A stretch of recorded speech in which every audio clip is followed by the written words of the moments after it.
Hey, it's May, and May is Masturbation Month. I did a challenge during the month of March that could be considered a masturbation challenge. And we'll talk about that in a few minutes. So we're talking about making it part of your life then. Yes. The idea? Why shouldn't it be part of your life? Excellent.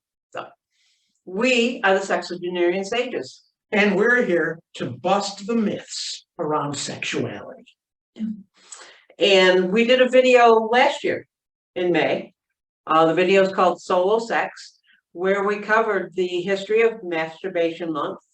And we talked about some of the myths. You want that information? We'll send the link to that video below. We don't feel like covering it again. We're going to talk about something different this time. Yeah.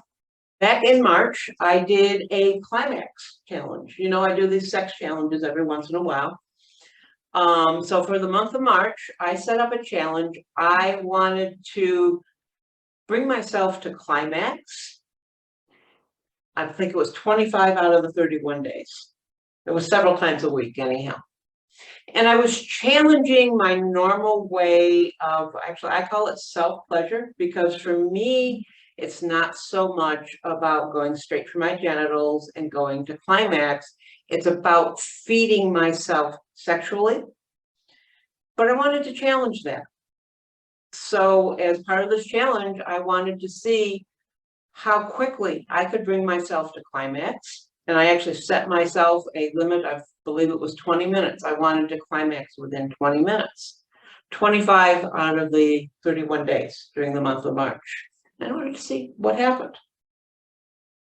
I started out the month with my typical self-pleasure practice, where I was feeding myself with touch and other sensual stimulation. And I actually found that that didn't really work for the challenge that I was doing.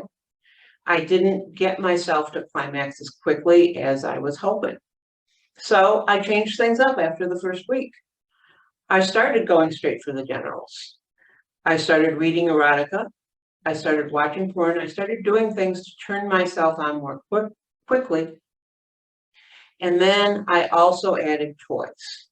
Two of my favorite toys are my glass wand and my clitoral vibrator. So I set things up so that I was going for those pretty quickly. And I actually found I could bring my body to climax very, very quickly doing that, but it wasn't as satisfying for me as my typical self-pleasure. What do you mean it wasn't quite so satisfying? My body would react. I'd have the contractions, but it wasn't the psychological feeling of, I don't want to say euphoria, that Bliss. Yeah, it wasn't that psychological feeling of bliss. I wasn't feeling fed, is what it really came down to. My body reacted, but I wasn't feeling fed. Okay. So I learned something about myself in that. I learned that, you know, the times when I am already turned on and I just want that get off, I can do it pretty quickly. I know how to do it using my glass wand and my vibrator.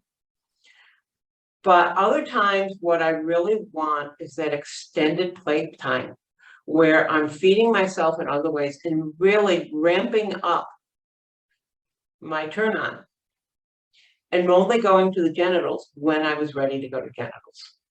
So it's a real bit of self-discovery. It was. And it also helped me realize that what most people consider masturbation, which is just going right for the genitals, just isn't what works for me. Okay. So. And maybe it won't work for others too. Right. And that's absolutely fine. Mm-hmm. And my idea of Masturbation Month is to raise awareness of the normality of masturbation. We quoted some statistics in the last video about how many men and how many women, a large percentage of people masturbate. So why not enjoy it? And we've talked about the benefits in the past, releasing those feel-good chemicals, making your body feel better, better sleep, better circulation to your genitals, all of the kinds of things that are going to actually make you healthier. Yep. It's not going to grow hair on your palms. You're not going to go nuts. It's a healthy bit of self-expression. And I want to talk about what I've heard from some people is, oh, it's just so lonely and sad. Why do we compare masturbation to sex with a partner? It's different. It's not better. It's not worse. And quite frankly, masturbation is sex with somebody you love, yourself. I might ask, when you say it's lonely, is it possible that you're attaching to an idea that sexual climax should only occur with another human being, and it isn't pleasurable if you don't have another person there? Maybe you can let go of that attachment and experience it for what it is.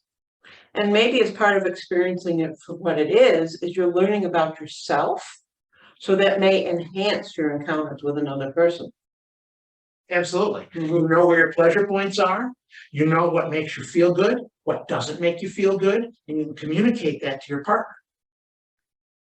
So celebrate Masturbation May in whatever way feels good for you. And don't limit it to just the month. Learn something about yourself. And make it pleasurable. Find a way to experience pleasure with your body. Okay, thanks for watching. If you've got questions, you're free to contact us. You can either put it in a comment below or use our contact information to get in touch with us. Hit that subscribe button, the notification bell, ding, ding, so you'll know the next time we come on. Thanks for watching. Thanks for watching.